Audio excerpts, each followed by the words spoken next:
en différé. Que Dieu vous bénisse et on va partager ensemble la parole de Dieu.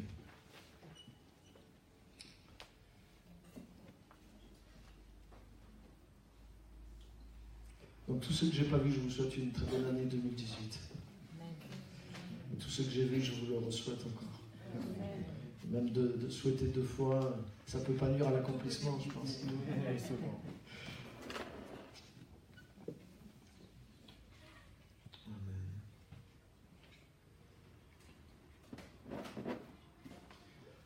Donc en réalité, je vais poursuivre le message que j'ai commencé l'an dernier. Le 31, j'avais parlé sur comment devenir réveillé, comment être une église réveillée en 2018. Et j'avais parlé de changer de position, j'ai donné 3 points. Donc vous pouvez revenir là-dessus, même sur Facebook. Et en fait, je voudrais donner une suite ce soir sur ce message. Comment devenir réveillé en 2018 en montrant notre fruit, en démontrant notre fruit. Et je veux vous montrer quelque chose, on va lire ensemble dans 1 Thessaloniciens chapitre 1 et au verset 3. 1 Thessaloniciens chapitre 1 et le verset 3.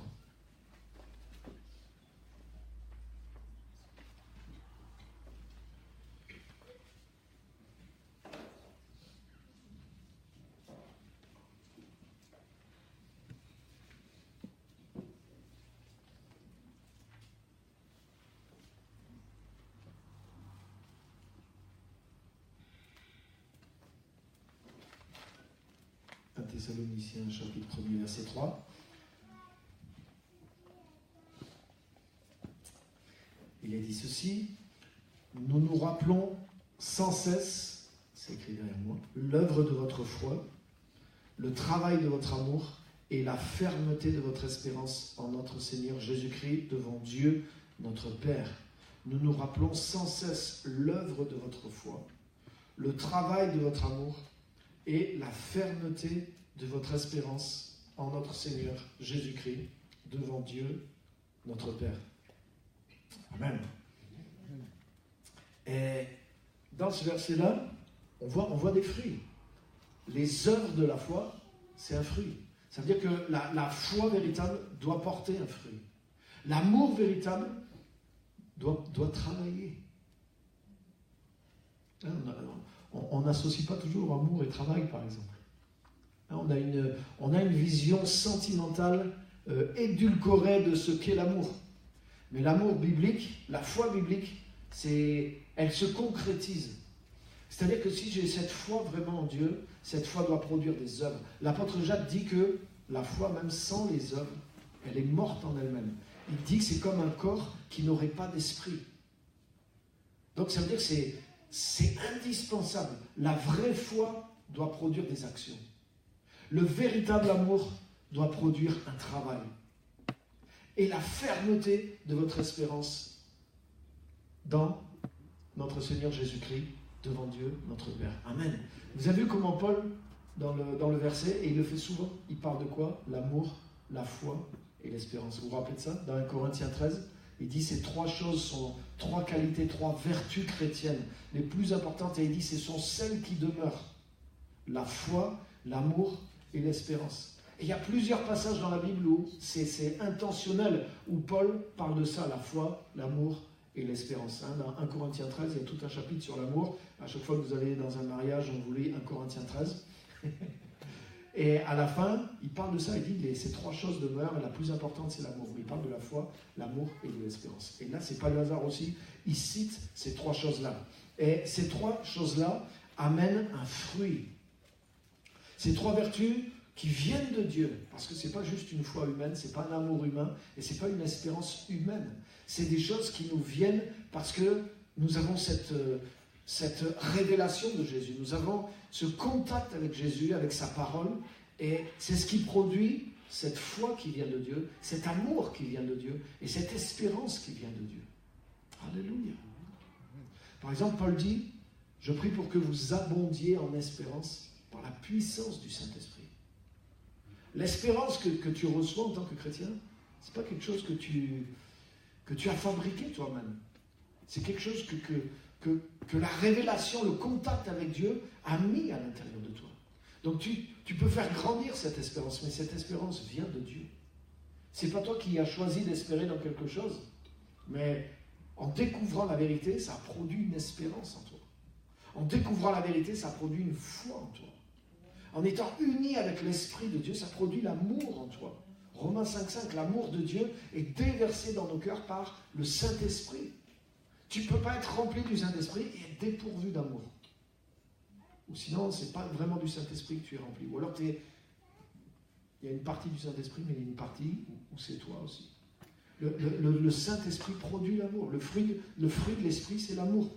Galates 5,22, la première chose qui est mentionnée, c'est l'amour. L'amour, la joie, la paix, etc. etc. Mais la première chose, c'est l'amour. Amen. Amen. Donc, ce que je voudrais nous montrer ce soir, c'est quelque chose qui est fort et quelque chose qui n'est pas souvent prêché, et il faut revenir sur ces choses-là. Comment est-ce qu'on va montrer nos fruits? Comment est-ce qu'on va manifester ces choses? Par un développement intentionnel des vertus chrétiennes en vue du fruit. Et je vais expliquer ça. En réalité, tout le monde a envie d'avoir le fruit dans sa vie chrétienne.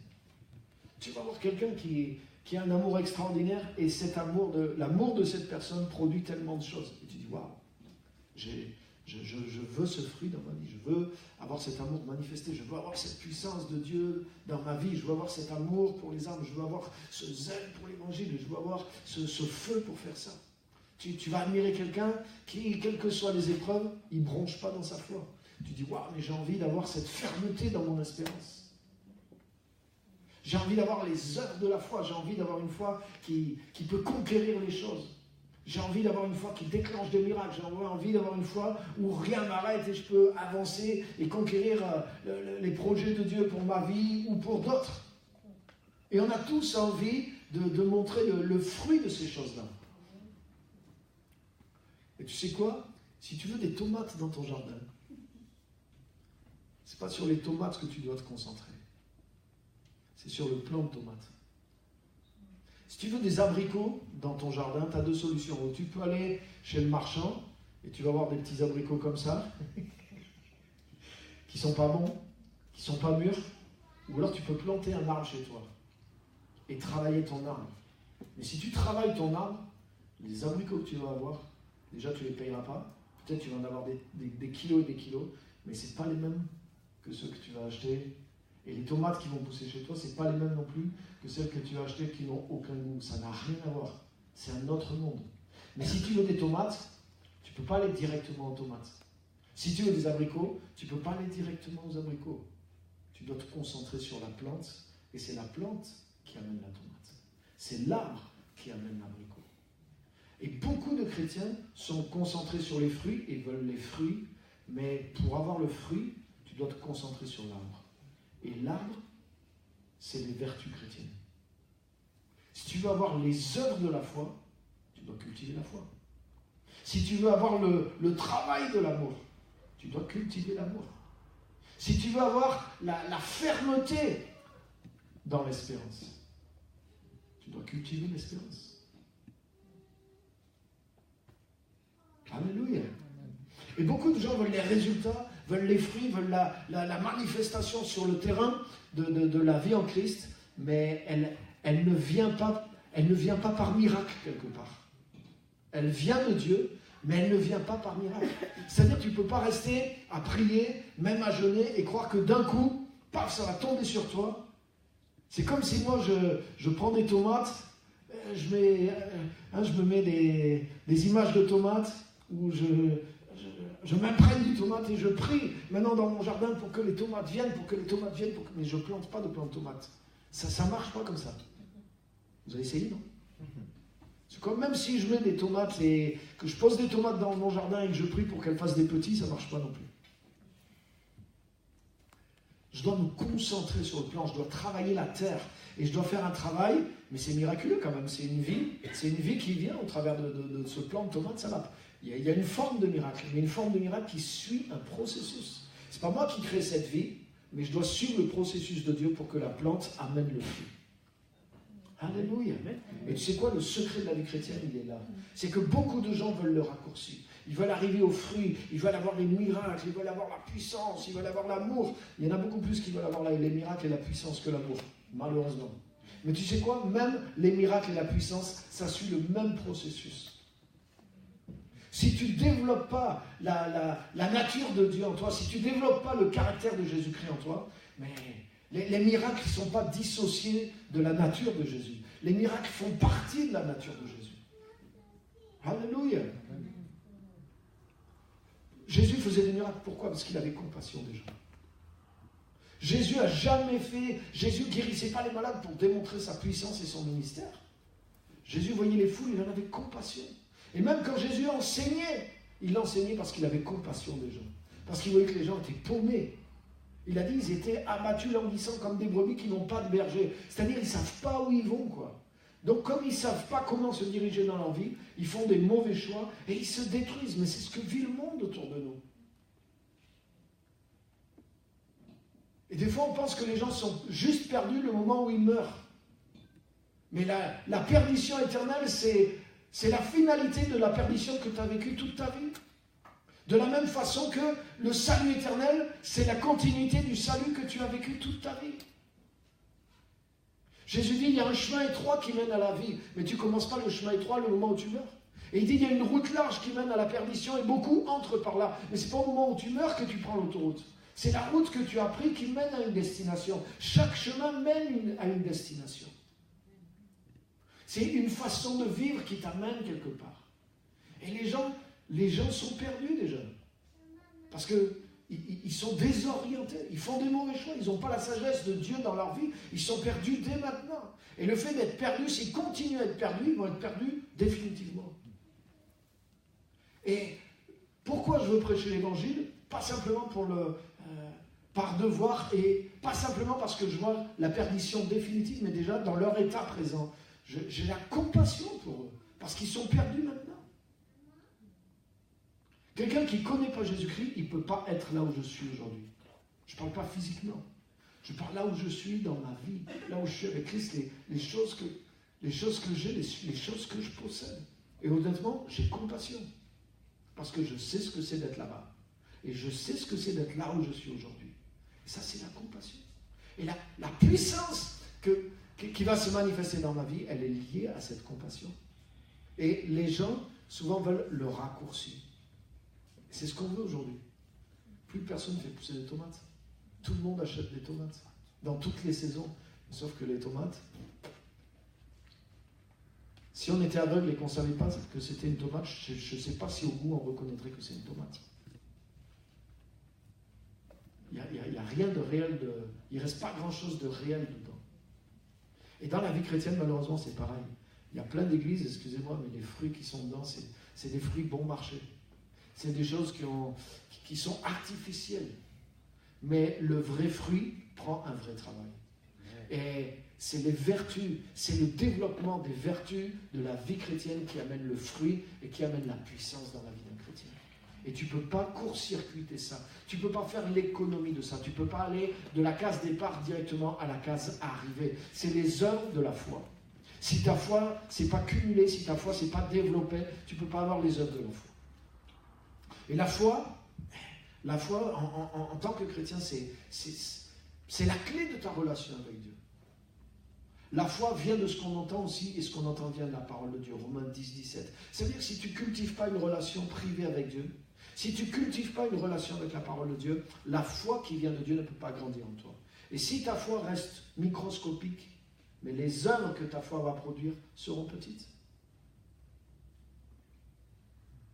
C'est pareil pour l'amour. Et c'est pareil pour mon espérance aussi. C'est pour ça que les fruits ne viennent que par le développement de l'arbre et de la plante. Et on ne peut pas court-circuiter ce processus-là. Alléluia. Donc, mon premier travail en tant que chrétien, si je veux vivre le réveil, si je veux voir ces fruits dans ma vie, mon travail, ce n'est pas forcément de rechercher directement les résultats, mais c'est de commencer par rechercher les vertus. Et c'est ce que j'ai parlé l'autre fois aussi, ça demande un vrai changement de mentalité. Et c'est pour ça qu'il y a des gens qui essaient de court-circuiter, quoi. Parce qu'ils veulent aller au résultat, mais sans être confrontés à eux-mêmes, sans changer réellement, quoi. Parce que je vais vous dire, les amis, notre principal obstacle, c'est nous-mêmes. Ah oui, notre principal obstacle, c'est nous-mêmes. Notre principale chance de réussite, c'est aussi nous-mêmes. Mais notre obstacle, c'est pas les autres, c'est pas les circonstances, c'est pas le diable, c'est pas Dieu, c'est nous-mêmes. C'est nous-mêmes. Et le fait que je vais développer ces choses dans ma vie va amener un fruit. Donc, ça dépend de moi.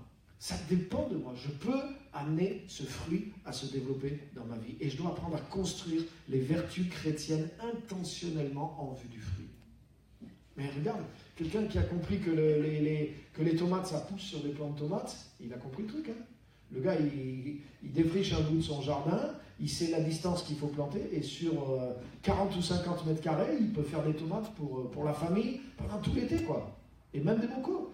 Parce qu'il le fait intentionnellement en vue du fruit. Alléluia. Tu ne plantes pas les plants de tomates pour faire beau juste dans ton jardin. Tu le fais en vue du fruit. Et tu sais quoi, si tu as compris que le fruit pousse sur les vertus chrétiennes, mais travaille ta vie en vue du fruit, sois intentionnel en vue du fruit. Amen. Alléluia. Amen. Tu sais que Dieu est intentionnel envers nous en vue du fruit. On connaît tous Jean 15. Jean 15, où Jésus dit, je suis le cep, le pied de vigne, et vous, vous êtes les sarments. Celui qui demeure en moi et en qui je demeure porte du fruit, et il porte beaucoup de fruits. Donc l'idée, c'est qu'on porte du fruit. Et le fruit, c'est quoi? Jésus est le pied de vigne, et nous, on est la branche. Donc le pied de vigne, il prend la vie du sol où il est planté. Jésus est planté dans le ciel. Ça veut dire que la vie que Jésus prend tout de suite et qu'il nous transmet, c'est la vie du ciel. C'est la vie du royaume de Dieu. C'est la vie même de Dieu. Et c'est pour ça que ça porte un fruit dans nos vies. Alléluia. Mais Jésus dit, je suis le cep, vous êtes les sarments, mais mon Père est le vigneron. Et il dit, il vient voir la vigne, et si là il voit qu'il n'y a pas de fruit, il taille, là il met de l'engrais, il fait ceci. Mais Dieu, lui, il cultive la vigne en vue du fruit. Personne, il y en a qui cultivent des vignes pour faire de l'ombre, là, tu sais, tu fais grimper sur une terrasse. Mais le vigneron qui cultive une vigne, lui, c'est le raisin, c'est le fruit qui l'intéresse. Oui, il aime la beauté de la vigne, peut-être il apprécie, c'est joli, l'automne, c'est joli, les grappes, c'est joli, mais bon, le principal, je veux du fruit, quoi. Je veux du raisin et il faut que ça produise du fruit. Et Dieu, c'est ça dans nos vies. Il nous cultive en vue du fruit. Il nous a unis à Christ et une des raisons de cette union à Christ, c'est qu'on porte le fruit. C'est-à-dire que Jésus-Christ soit retransmis, soit à nouveau manifesté au travers de nos vies. Alléluia. Et ça, c'est le secret de la vie chrétienne. Jean chapitre 15, c'est le secret de la vie chrétienne. C'est-à-dire que ce n'est pas notre fruit que nous portons sur terre, mais nous portons sur terre le fruit de la vie de Jésus-Christ. Alléluia. Quand la Bible dit que Jésus est dans les cieux et qu'il intercède pour nous, c'est ça qu'il fait. Jésus est dans le ciel, il absorbe la vie qui vient du ciel, et il intercède pour nous, il nous retransmet cette vie. Il nous couvre par son sang précieux. Il efface nos transgressions, il efface nos fautes. Et parallèlement à ça, il envoie sa vie en nous. Il diffuse sa vie en nous pour que nous soyons transformés, que nous soyons transfigurés, que nous soyons changés, que nous soyons porteurs, mais aussi transporteurs et communicateurs de cette vie. Alléluia. Et ma focalisation, c'est ma relation avec Jésus-Christ. Ma focalisation, c'est développer en moi les vertus chrétiennes, c'est-à-dire développer la même nature que Jésus. Jésus était rempli de foi, Jésus était rempli d'amour, Jésus était rempli d'espérance. Amen. Et c'était ça qui soutenait sa puissance aussi. Si le Saint-Esprit, si tu es vraiment, si tu développes les vertus chrétiennes en toi, même si la puissance de Dieu se développe d'une manière spectaculaire dans ta vie, ça ne te détruira pas. Par contre, l'inverse, c'est sûr et certain. C'est-à-dire que si la puissance de Dieu se développe dans ta vie, que Dieu accomplit des miracles, des choses extraordinaires, mais que les vertus chrétiennes ne se sont pas développées en toi, tu vas finir dans la corruption. Je te garantis à 1000%. Parce que ce qui va gérer ou ce qui va voir la puissance de Dieu s'accomplir, ça sera ta nature humaine corrompue. Si tu n'as pas développé les vertus chrétiennes en toi, la puissance de Dieu qui se manifeste dans ta vie va te détruire. C'est clair? C'est ce qui se passe aujourd'hui. Hein. Des gens qui se sont fait une certaine publicité parce qu'ils avaient la puissance de Dieu dans leur vie, mais qui n'ont pas développé les vertus chrétiennes. Mais regarde, ça tourne mal leur ministère. Ça tourne mal. C'est pour ça que Dieu forme toujours les personnes dans le caractère. Regarde Moïse. Tu as vu la puissance de Dieu qui s'est manifestée dans la vie de Moïse? Mais Moïse a passé 40 ans au désert. 40 ans. 40 ans de formation. Avant de pouvoir être capable de porter la gloire de Dieu telle qu'il l'a portée. Mais quand la gloire de Dieu s'est manifestée dans sa vie, alléluia. Même un jour, vous avez vu comment les gens râlaient contre Moïse, qui voulaient le tuer plusieurs fois. Les gens arrivaient contre Moïse, ils voulaient le lapider. Son frère et sa sœur se sont levés contre lui. Il y a toutes sortes de gens qui critiquaient Moïse, qui se levaient contre lui. Et tu sais qu'est-ce qu'il faisait lui? Lui tombait à genoux, quoi, et il priait. Et il priait même pour eux. Il disait, Seigneur, ils sont encore à côté de la plaque, quoi. Pardonne-leur. Seigneur, retiens ta colère contre eux. Pourtant, eux, ils s'en prenaient à Moïse, quoi. Mais lui, il n'était même pas touché personnellement. Il voyait le problème par rapport à la gloire de Dieu et par rapport à ces gens-là. Il disait, mais ils vont avoir des ennuis, quoi. Mais il y a plein de gens. Tu sais qu'il y a certaines églises, ils prient pour que leurs ennemis meurent. Et ils enseignent aux gens à faire ça. Vous connaissez ça? Hein? Ils envoient des malédictions sur les gens. Et même ils font ça pour le 1er janvier. Ah, que tous ceux qui sont contre toi meurent. J'appelle. Mais c'est anti-chrétien, c'est diabolique. Jésus a dit, priez, bénissez vos ennemis. Comment tu peux appeler la mort? Et en plus, tu crois que tu fais ça en prière et tu crois que en mettant la foi, mais ça, c'est de la sorcellerie, c'est diabolique. Ça veut dire que quelqu'un, il pense avoir une puissance, mais il n'a pas développé les vertus chrétiennes. C'est impossible. Ça ne devrait même pas te venir à l'esprit en tant que chrétien. Jésus dit, celui qui dit à son frère imbécile, il est passible du jugement déjà. Donc comment tu vas oser appeler la mort sur quelqu'un? Que tous ceux qui sont contre moi meurent. Mais c'est quoi ça? Tu sais qu'est-ce que c'est? C'est des gens, ils sont encore dans le truc de la sorcellerie en fait. C'est-à-dire, ouais, il y a un sorcier qui te maudit, moi je vais maudire le sorcier plus fort que toi. En réalité, ça montre que leur esprit n'est même pas décontaminé de la sorcellerie. Et ils sont en train de faire de la sorcellerie chrétienne. Et il y a des chrétiens qui croient à ça, qui marchent là-dedans et qui récitent ce genre d'incantation. Ah ouais, que tous ceux qui sont contre moi meurent. Tu n'as rien compris à l'évangile. Si tu as le cœur de Jésus-Christ, Jésus, pendant qu'on était en train de le crucifier, il a dit, Seigneur, pardonne-leur, ils ne savent pas ce qu'ils font. Jésus n'a pas dit qu'ils meurent. Au contraire, Jésus a compris qu'ils avaient un tel comportement parce qu'ils étaient dans l'ignorance. Mais les gens qui font ça, tu sais quoi? Ils sont encore dans cette compétition charnelle. Ils disent, ah, il y a des gens qui sont jaloux contre moi, qui essaient de me lancer des trucs. Donc moi, je me bats à armes égales, et moi, je suis aussi méchant qu'eux, et maintenant, je vais invoquer la mort, et comme Dieu est avec moi, Dieu va les tuer. Mais c'est pas l'évangile, ça. Ça existe, hein? Je te garantis, ça existe. Il y a des soirées d'intercession dans des églises, c'est comme ça. Que tes ennemis tombent et qu'ils meurent. Et tu invoques la mort sur tous ceux qui s'opposent à toi. Déjà, tu es parano, parce que tu crois que les gens s'opposent à toi, tu crois que ton succès vient de ce que des gens pratiquent de la sorcellerie contre toi. Mais c'est ça. Et c'est de l'aveuglement contre de l'aveuglement. Mais les amis, que Dieu nous vienne en aide. Amen. Alléluia. Amen. Et on est loin de tout ça en Jésus-Christ. En Jésus-Christ, c'est l'inverse. Tu vas développer l'amour de toi-même, l'amour de ta famille, mais cet amour-là va s'étendre au-delà de ton petit cercle. Et ça va devenir l'amour même de tes ennemis. Et ton amour va produire un travail. Ta foi va produire des œuvres. Et ton espérance en Jésus-Christ va être tellement ferme que tu vas devenir inébranlable dans tout ce que tu es, dans tout ce que tu entreprends. Alléluia. Et c'est pas les ennemis, personne ne peut rien contre moi. Qui peut faire quelque chose contre moi? Qu'est-ce que tu veux faire contre moi? Même, la pire chose qu'on peut me faire, c'est me tuer. Mais si tu me tues, et que Dieu le permet, mais tu me rends service. Amen. Mais quoi, tu précipites l'heure de ma gloire. Et tant que, tu sais, si tu es attaché à poursuivre le plan de Dieu sur la terre, et que tu restes dans les clous de la volonté de Dieu, personne ne peut te tuer. Donc tu n'as pas besoin d'invoquer la mort sur tes ennemis. Si tu cours ta course, Mais Dieu a un appel pour chacun d'entre nous. Donc je n'ai pas à craindre que quelqu'un... Je suis jaloux de personne et si quelqu'un est jaloux de moi, mais ça ne m'intéresse même pas. En quoi ça va nuire à moi? Dieu a tracé une route pour chaque être humain sur la terre. Ça sert à quoi d'essayer de se battre contre les autres? Non. Moi, si je cours ma course, personne ne peut m'arrêter. Et je ne fais pas la compétition avec personne. Je fais la compétition avec moi-même. Moi, j'ai une course, j'ai un but à atteindre, j'ai des choses à accomplir, j'ai une mission à remplir. Donc, je concours que contre une personne, c'est contre moi. Et j'ai assez à faire déjà. Je suis dur à battre. J'ai des choses qui me rattrapent. Là, je ne sais pas toi, mais normalement, la vie chrétienne, c'est ça. Donc, si les autres essayent de faire ce qu'ils veulent, mais tant que tu es en train de courir ta propre course, mais rien ni personne ne peut faire quelque chose contre toi. Tu n'as pas besoin de t'occuper de tes ennemis et de faire le combat spirituel. C'est pas contre les gens. Nous ne luttons pas contre la chair et le sang. Ça, c'est plus du tout l'évangile.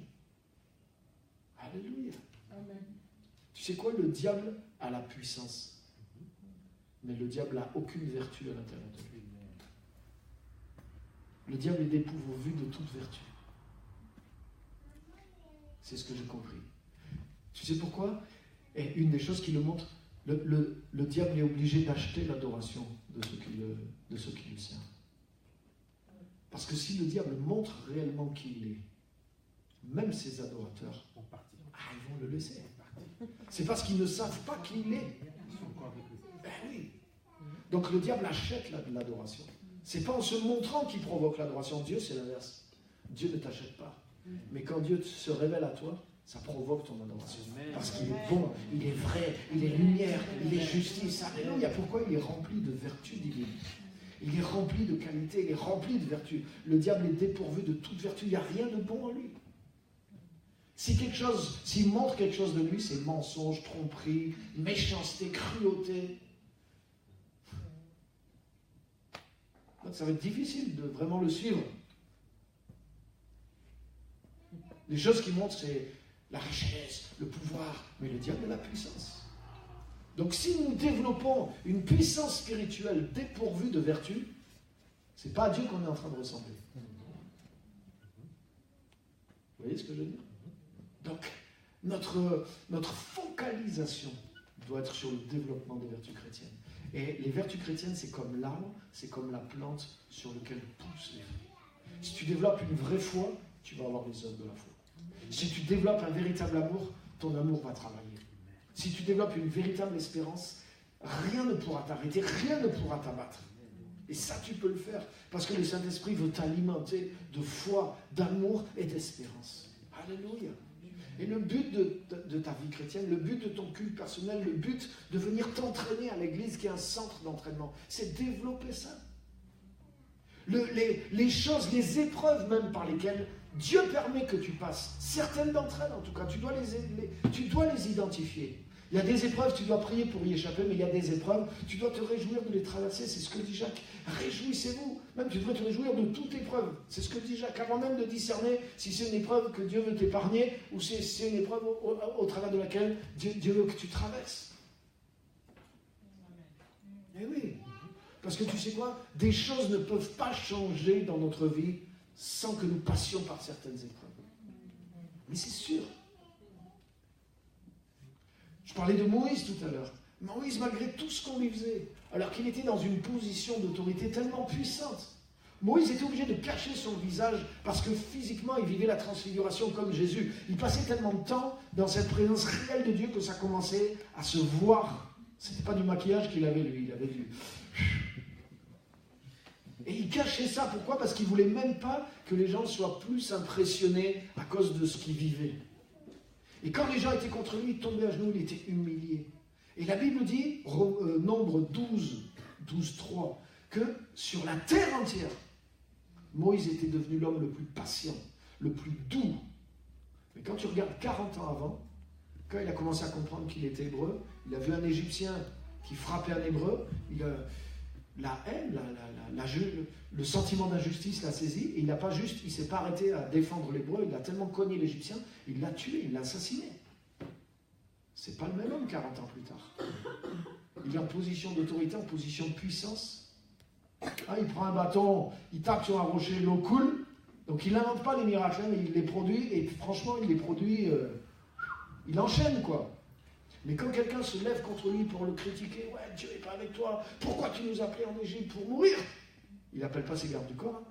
Il n'appelle pas la malédiction sur eux, il tombe à genoux et il dit, Seigneur, aie pitié d'eux. Ils sont en train de, c'est contre toi qu'ils sont en train de se lever, ils sont en train de s'attirer des ennuis. Et il est brisé dans son cœur, il est brisé pour ces gens, il est brisé pour la gloire de Dieu, mais pas pour lui-même. Donc comment c'est possible que quelqu'un qui a une telle puissance avec Dieu soit arrivé comme ça? Parce qu'il a développé en lui la ressemblance avec la nature de Dieu. Tu sais quoi? Le degré de puissance que Dieu va te confier, il est en rapport avec le développement des vertus chrétiennes dans ta vie. Pourquoi Jésus il a manifesté une telle puissance à ton ami? Parce qu'il était doux et humble de cœur. Il était rempli d'amour. La puissance de Jésus ne l'a jamais fait dévier. Jésus n'est pas rentré dans l'orgueil, Jésus n'est pas rentré dans l'autoritarisme, Jésus n'est pas rentré dans la cupidité. Jésus n'a pas monnayé ses miracles. Jésus n'a pas été obligé de vanter sa puissance et d'essayer d'en tirer un profit personnel, jamais. Pourquoi? Parce que les vertus en lui étaient plus fortes, même que tout autre attrait que sa puissance pouvait susciter. Alléluia. La puissance suscite des tentations.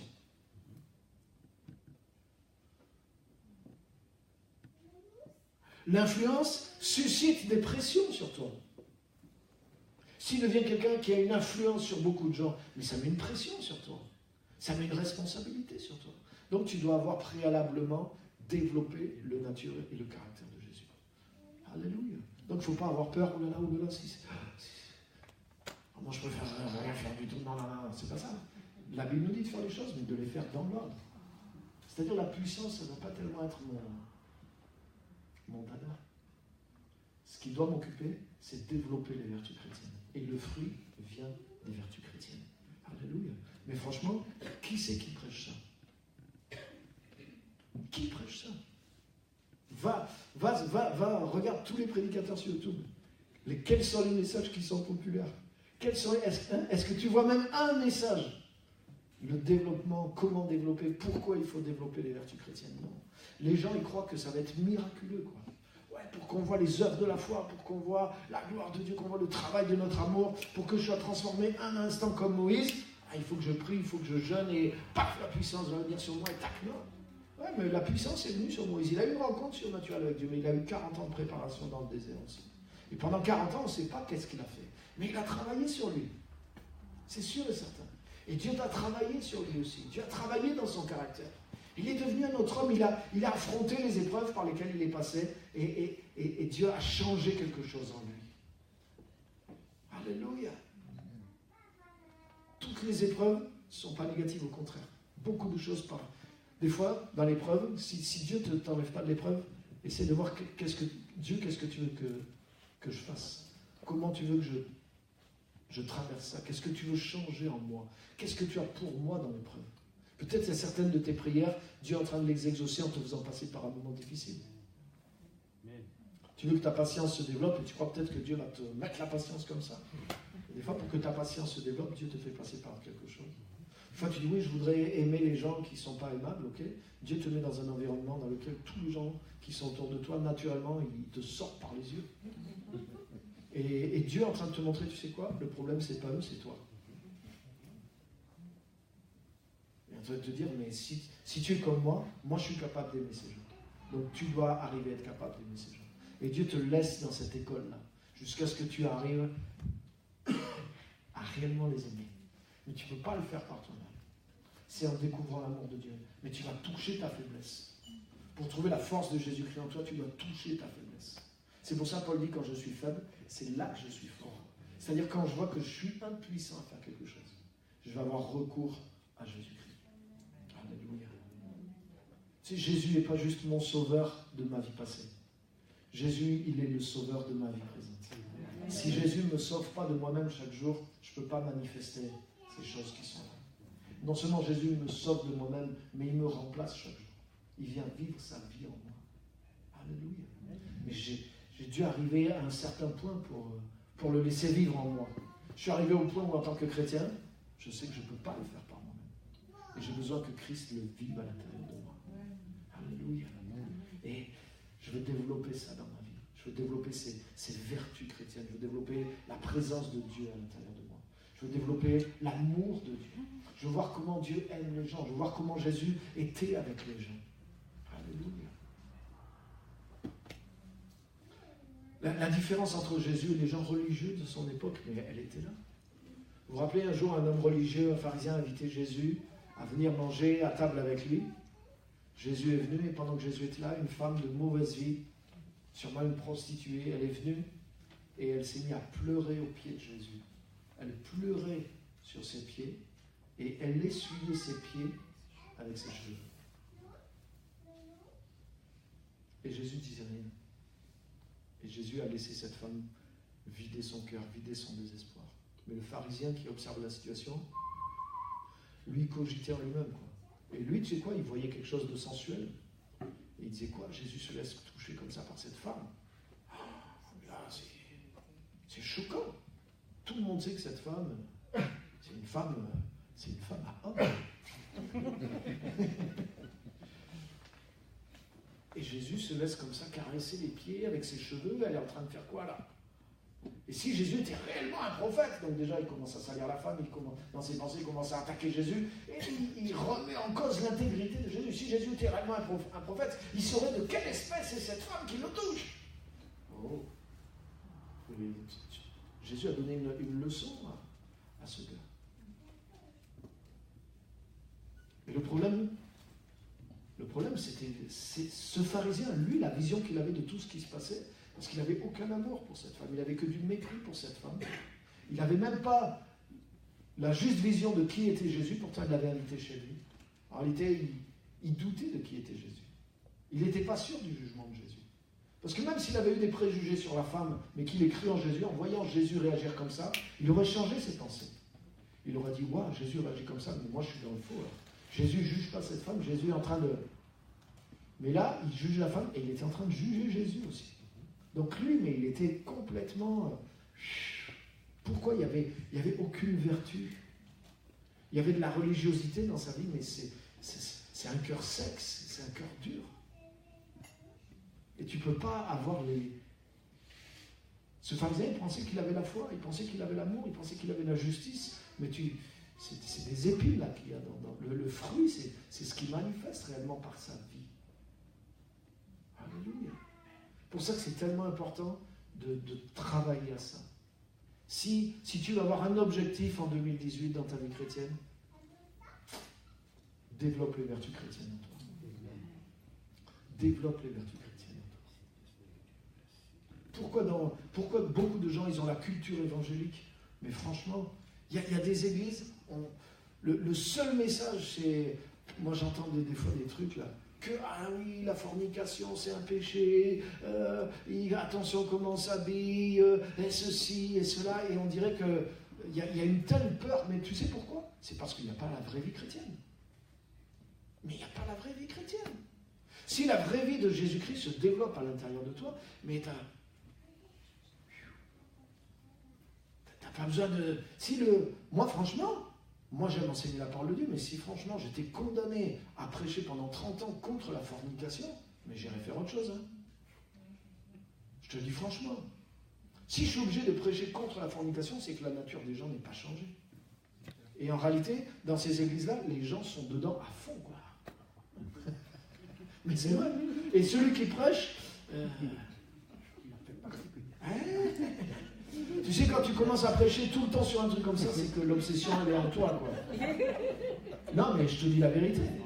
C'est toi qui commences à avoir le problème. C'est de l'abondance du cœur qui ne bouge pas. Donc peut-être s'il y a un problème momentané, il faut enseigner sur ces choses-là. Ok, on peut en parler. Mais franchement, j'espère qu'on dépasse vite ce niveau-là, quoi.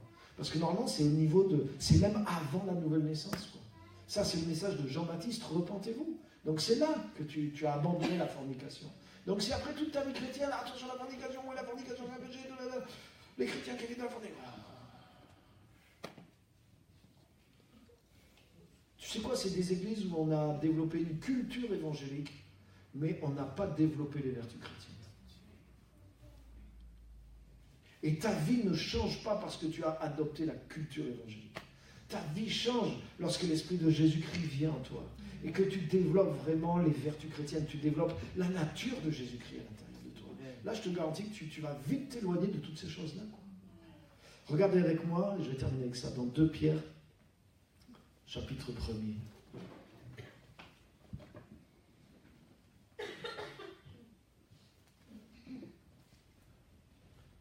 2 Pierre, chapitre 1er, à partir du verset 3. 2 Pierre, chapitre 1 et verset 3.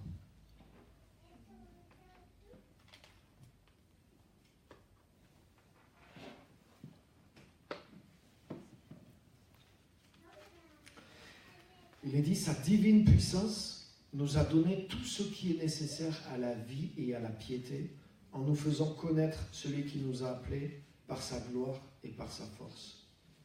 Amen. Ça veut dire que Dieu, par sa divine puissance, il nous a donné tout ce qui est nécessaire à la vie et à la piété, en nous faisant connaître celui qui nous a appelés par sa gloire et sa force. C'est-à-dire en nous faisant connaître Jésus. C'est-à-dire qu'en Jésus, il y a tout ce dont tu as besoin. Tout est là. Et Dieu nous a donné tout ça en nous faisant connaître Jésus. Il nous a mis en relation avec Jésus. Ce que je disais tout à l'heure, il est le sceptre, nous sommes les sarments. Donc je suis en relation avec lui, et tout ce dont j'ai besoin, c'est en lui. Donc cette gloire et cette force qui sont disponibles pour moi en Jésus-Christ, verset 4, celle-ci nous assure les plus grandes et les plus merveilleuses promesses. Alléluia. Si je vis cette vie qui est disponible pour moi en Jésus-Christ, mais ça veut dire que les plus grandes promesses sont à ma portée, quoi. Si je m'empare de la vie de Jésus, je vais devenir comme lui. Franchement, c'est la vie idéale, quoi. Je vais vivre la vraie vie. Et grâce à ces promesses, vous pouvez fuir la corruption qui existe dans le monde par la convoitise. Voilà, ça y est. En suivant les promesses de Dieu, j'échappe à toutes ces choses-là parce que ça ne m'intéresse pas. Je suis en train de poursuivre autre chose. Je suis happé. Je suis captivé par les promesses de Dieu parce que je suis déjà en contact avec la nature de Jésus-Christ. Alléluia. Donc je suis en train de courir pour que ces choses-là grandissent dans ma vie. Et de telles promesses, moi m'ont séparé, quoi. Amen. Ah ouais. Si tu travailles pour 500 € par mois dans un sale boulot, par exemple comme le fils prodigue, tu gardes des cochons. C'est exactement ça le deal. Tu gardes des cochons et tu es tellement mal payé que même la nourriture que bouffent les cochons, elle te fait envie parce que tu as faim, parce que ta paye ne suffit pas pour vivre. C'est normal, le salaire du péché, c'est la mort. Donc ton salaire, quand tu es dans le péché, ne te permet pas de vivre comme il faut. Donc tu as faim. Et en échange, on te propose d'être dans la maison du Père et de même pas être salarié, d'être associé avec le patron et de posséder l'entreprise. Ce que tu veux. Mais moi, entre les deux, j'ai choisi, quoi. Et quand j'ai cette promesse-là et que je sais qu'elle est vraie, que je suis reçu dans la maison du Père, que je deviens associé du Père, bon, ok, je peux me rappeler que oui, à l'époque où j'étais avec les cochons, de temps en temps, je sortais le soir, j'ai fait quelques bonnes bringues. Mais la tentation est limitée quand même. Parce que je me rappelle ce que je mangeais aussi. Je me rappelle le fruit de cette vie. Je me rappelle la décadence que j'ai vécue. Donc, si tu vis vraiment dans la maison du Père, et que tu explores la maison du Père, c'est pas difficile que ça de t'éloigner de la vie à garder les cochons. Donc tu vois. Donc si tu as besoin de toujours quelqu'un qui te prêche, il ne faut pas vivre avec les cochons, il ne faut pas manger la nourriture des cochons, il ne faut pas vivre dans le péché parce que sinon tu vas continuer à garder les cochons, mais ça veut dire que tu n'es pas dans la maison du Père. Ça veut dire que tu es là-bas, quoi. Tu vois ce que je veux dire? Ah oui. Normalement, tu dois être dans la maison du Père. Et c'est ce qu'il dit là. Ces promesses-là, c'est les plus grandes, les plus précieuses promesses. Grâce à elles, vous pouvez fuir la corruption qui existe dans le monde par la convoitise et devenir participant de la nature divine. Et regardez maintenant verset 5. Pour cette raison même, puisque la puissance de Dieu a tout mis à ta disposition, tout est en Christ. Pour cette raison même, faites tous vos efforts afin d'ajouter à votre foi la qualité morale. À la qualité morale, la connaissance. À la connaissance, la maîtrise de soi. À la maîtrise de soi, la persévérance. À la persévérance, la piété. À la piété, l'amitié fraternelle. À l'amitié fraternelle, l'amour. Regarde bien, verset 8. En effet, si ces qualités sont en vous et se développent, elles ne vous laissent pas inactif ni stérile. Donc tu vois la même chose. Ça veut dire que si tu travailles les qualités, ces qualités-là, elles sont vivantes, quoi. C'est-à-dire qu'elles ne te laisseront pas inactif ni stérile. C'est-à-dire que toi, ton rôle, c'est de faire pousser ces plantes-là dans ta vie, qui sont les vertus chrétiennes, les qualités de la vie de Jésus-Christ à l'intérieur de toi. Et une fois que ces choses vont être à l'intérieur de toi, tu ne pourras pas être inactif ni stérile. Alléluia. Alléluia. Par exemple, c'est comme si tu as la crainte ou la timidité. Tu dis, voilà, allez, je vais vaincre ma peur, je vais aller me battre contre un plus fort que moi. Mais tu vas prendre une dérouillée. Mais si tu te prends, au lieu de te battre contre ta peur ou faire des choses que les gens qui n'ont pas peur font, au lieu de te lancer dans les fruits de ce que tu vas obtenir, développe le courage en toi. Si tu développes une pensée de courage, tu développes le courage en toi, tu développes la vertu du courage en toi. Il y a un moment où tu vas être tellement plein de force, de courage, que ta peur sera vaincue. Et tu pourras avancer. Parce que tu as développé une vertu à l'intérieur de toi. Mais c'est la même chose. Les choses que tu veux arriver à faire ou à ne pas faire en tant que chrétien, elles viennent par le développement des vertus. Parce que si tu dis, ah oui, je veux pas vivre dans la fornication, mais qu'il n'y a aucune vertu, aucune valeur qui se développe à l'intérieur de toi. Mais la première belle fille ou le premier beau gars qui te drague et qui passe devant toi, mais tu tombes dans ses bras. Parce qu'il n'y a pas de vertus qui sont disponibles à l'intérieur de toi. Tu as juste la peur de dire, il ne faut pas que je fasse ça parce que c'est pas bien, c'est pas chrétien.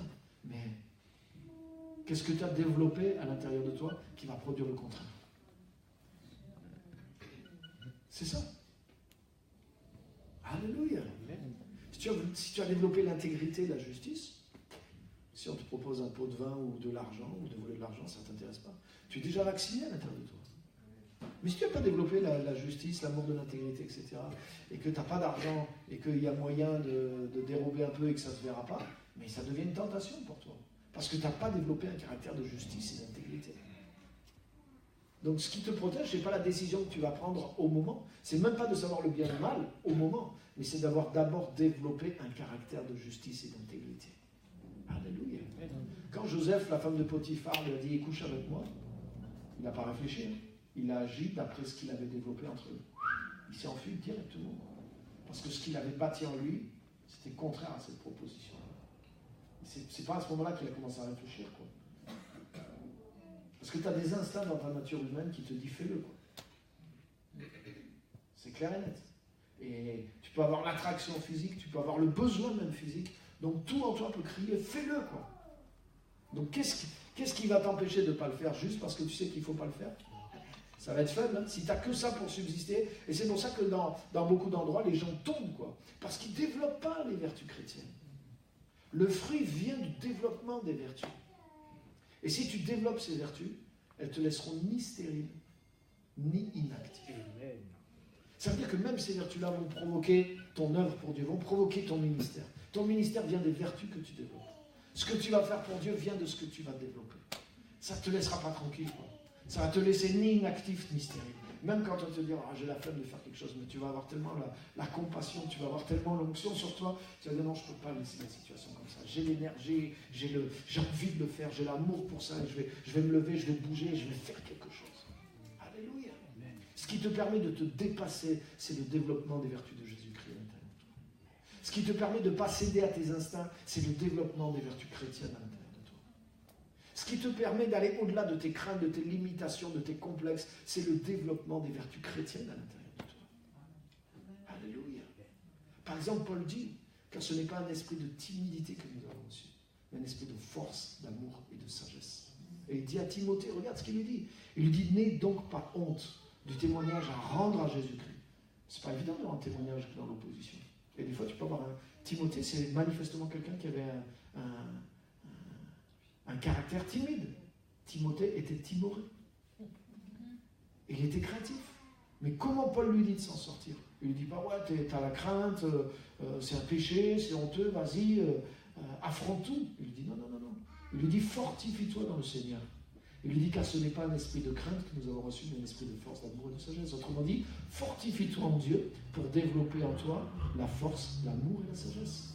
Et cette force et cet amour et cette sagesse qui vont développer en toi vont avoir raison de ta timidité. Parce que l'Esprit de Dieu qui est en toi est supérieur aux limitations qui sont dans ta nature. Alléluia.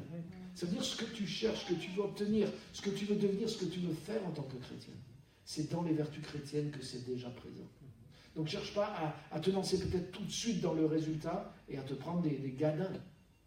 Mais développe la nature de Jésus-Christ à l'intérieur de toi. Développe les vertus chrétiennes jusqu'à ce qu'elles ne te laissent pas tranquille. Et c'est ça qui va faire que tu vas triompher. Alléluia.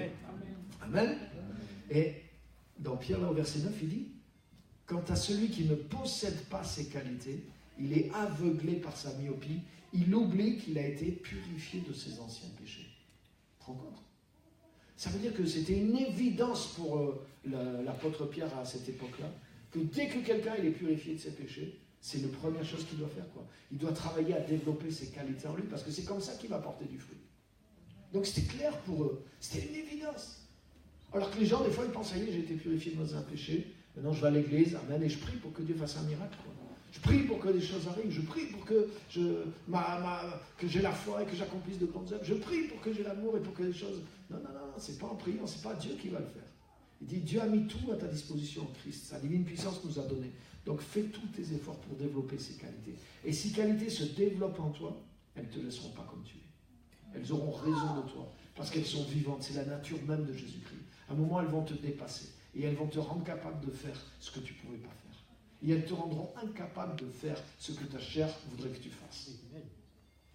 Alléluia. Parce que ce n'est pas en disant « il ne faut pas faire » que tu ne fais pas. C'est en développant en toi une nature qui est contraire à ce qu'il ne faut pas faire et qui est supérieure à ce qu'il ne faut pas faire et qui tend vers ce qu'il faut faire. Sois vainqueur du mal par le bien. Tu ne peux pas être vainqueur du mal juste en voulant te battre contre le mal, en sachant que le mal est mal. C'est un bon départ, mais ça ne suffit pas. Le mal a une force. Et le mal a une force, mais cette force est inférieure au bien. Donc si tu développes des vertus en toi, tu vaincras tous les vices.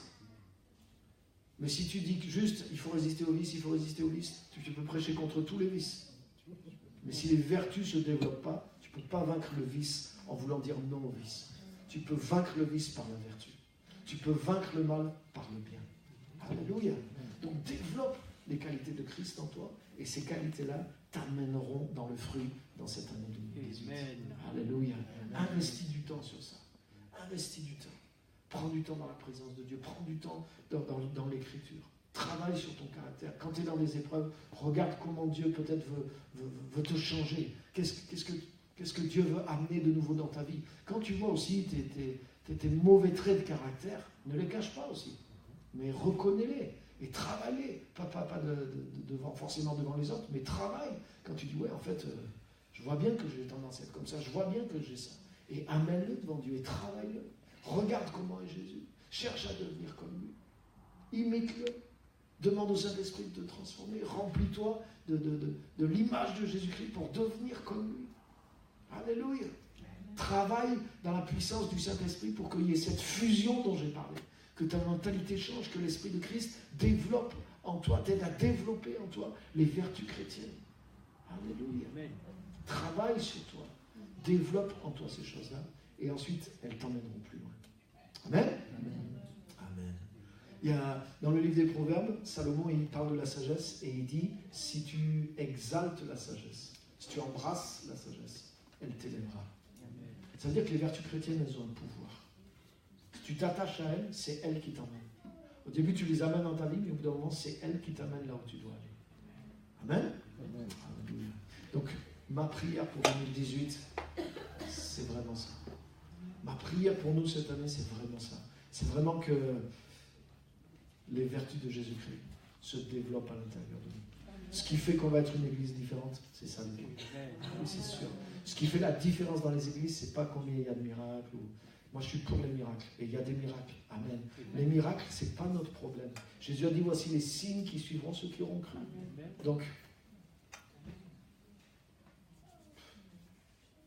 ça fait partie de la... Et en plus, tu ne peux pas les produire. Tu peux les rechercher, tu peux y aspirer. Amen. Tu peux prier pour ça, mais ils vont t'accompagner. Par contre, si tu deviens comme Jésus-Christ, tu vas voir comment ça va provoquer les miracles. Parce que quand Jésus était touché de compassion, il ne pouvait pas laisser des situations comme ça. Et c'est quand tu prends des... Moi, les fois où j'ai vu les choses les plus fortes que Dieu a fait, c'est les fois où j'ai pris la responsabilité d'une situation. C'est-à-dire que je ne me suis pas dit, ouais, on va prier. Des fois, je fais comme ça. Des fois, quelqu'un vient, il est malade, ok, on va prier pour lui. Mais il y a eu des fois des situations où c'est comme si je me suis senti responsable du problème de la personne. Et j'ai dit, je ne vais pas lâcher la personne tant qu'elle n'est pas guérie. Je vais la sortir de là. C'est exactement ça. Et des fois, j'ai pris des semaines, j'ai pris des mois même à prier pour des gens, les voir, augmenter leur foi, prier pour eux, lutter jusqu'à... Alors, je ne dis pas de faire ça. Tu ne peux pas faire ça avec tous les malades non plus. Tu n'as pas le temps de faire tout ça. Mais il y a des fois où j'ai vu ça. Pourquoi? Mais c'était comme si en moi, la passion de Jésus, pour voir le résultat, s'attachait, quoi. Parce que de moi-même, je n'ai pas forcément le courage de m'impliquer comme ça dans la vie de quelqu'un. Mais l'esprit de Jésus-Christ m'a donné cette force, cet amour. Et je sais que c'est les vertus de Jésus-Christ qui amènent le miracle. C'est sur le caractère de Jésus que les miracles aussi se développent. Alléluia. Mais mon problème, ce n'est pas les miracles. Les miracles vont me suivre. Les dons du Saint-Esprit vont me suivre. Si je suis rempli du Saint-Esprit, mais les dons du Saint-Esprit sont là aussi. Moi, mon travail, tu vois, il ne dit pas développer la capacité des miracles. Il dit développer ces vertus-là. Et si ces choses se développent en vous, elles ne vous laisseront ni stériles, ni oisifs. Et la puissance aussi, elle viendra. Tu verras. La puissance viendra aussi. Amen. Donc ma prière pour 2018, c'est qu'on devienne cette église-là, qui a développé la nature et les vertus chrétiennes. Amen. On va se lever, on va terminer. On va commencer plutôt à prier.